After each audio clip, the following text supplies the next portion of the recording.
This short film celebrates the silver jubilee of the Bergh Apton Conservation Trust. It provides a taster through the seasons of our beautiful 10-acre nature reserve sitting here in the Chet Valley. The trust was formed in 1994 by a group of far-sighted villagers who discovered that church plantation was available for sale. This is an area behind the church, about 4.5 acres of wooded disused gravel workings which the gravel company wanted to dispose of. So these far-sighted people at the time raised the money by subscription. They put their own money into it. They bought church plantation. Subsequently they founded the charitable trust which has become the owner of the nature reserve. Some years later we had the good fortune to be able to buy Valley Marsh, which is this area where I'm sitting now, which complemented the woodland beautifully because it's down in the bottom of the valley and provides completely different habitats with its marshes and ponds and dikes to the wooded area that we already owned a bit up the valley side. What you see in this film is the result of many years of dedicated and hard management activity. If you'd been where I am now 12 years ago, you would have seen rows of huge cricket-bat willow trees in neat lines, shading the ground, sucking the water out of the marsh, and looking very artificial. Underneath them you would have seen largely stinging nettles, about the height of my shoulders, which made coming here quite a painful experience. But we have, over the years, removed the trees and by dint of mowing and removing the rakings, transformed this back into a colourful, species-diverse piece of valley marshland.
As I've said, this area of marsh features a whole range of wetland habitat types. In particular, we've got two ponds. The original pond, which was here when we bought it, experiences a hydrology from surface runoff on the local closed landfill site.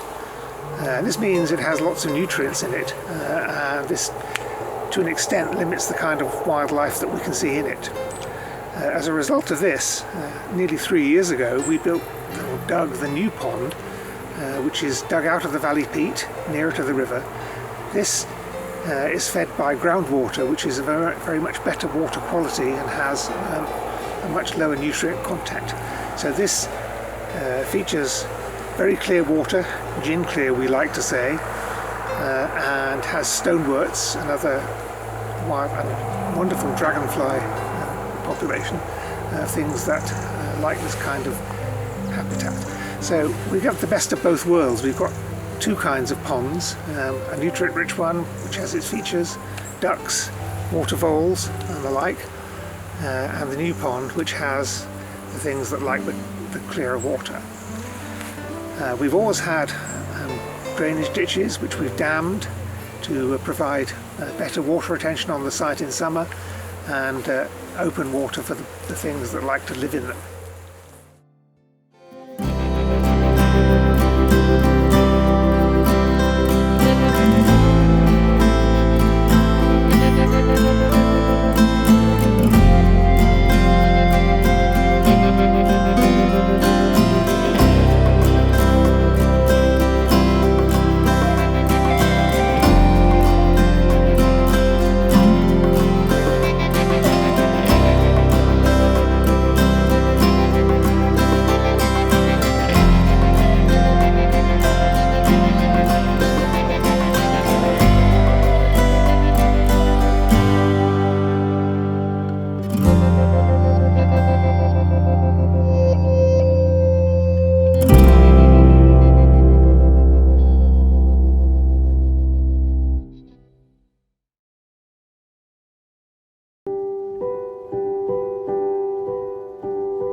have seen a water vole, or at least one water vole swimming across our old pond, and we've seen signs of many others.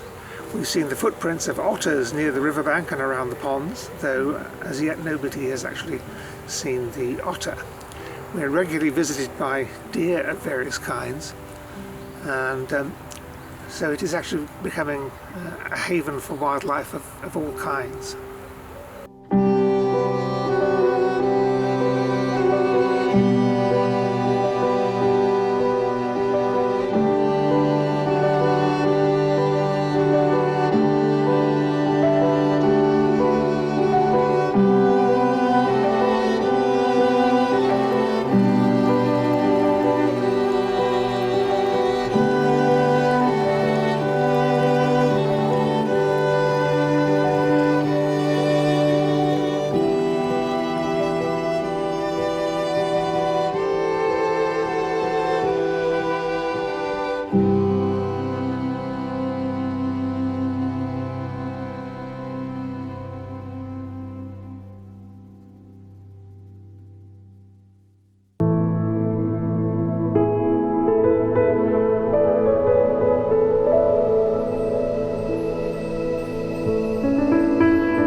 One of the features of Church Plantation is its unusual topography. As you will have seen from the film, it features huge hollows and steep slopes. This is the result of the gravel workings historically, where the lenses of gravel left behind after the last glaciation were scooped out, leaving the areas of higher ground.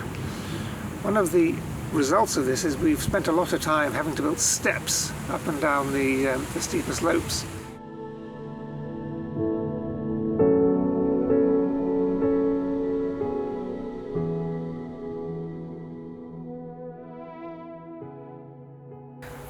The gravel that was extracted from Church Plantation is supposed to have been used for building the runways at Seething Airfield during the last war.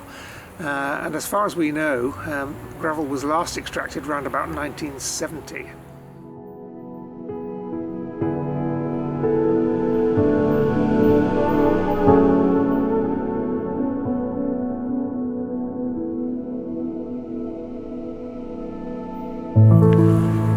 Of course, we've also been busy managing Church Plantation over the years. It was almost impenetrable when we first bought it. So we have created paths and again cut down nettles where we needed to. Also, we've been trying to change the balance of the woodland. Because it is disused gravel workings, it had and still has a great deal of sycamore in it. This sycamore is quite a weedy tree, as some people will know to their cost. And so over the years we've been slowly removing sycamore trees, where this allows us to release the oak trees to return it to a more oak-dominated woodland, which is more the natural habitat that we have here.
Many years ago we started to encourage other animal life by leaving sheets of corrugated tin at various strategic points about the reserve, and we've been rewarded by the quite regular presence of slow worms and grass snakes and mice and many other things which are happy living under these little warm, dry habitats.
This video will be in the nature of a taster of our beautiful nature reserve here, mainly for people who haven't yet had the opportunity of coming to see it, or for those people who for various reasons are not able to come and see it at the moment.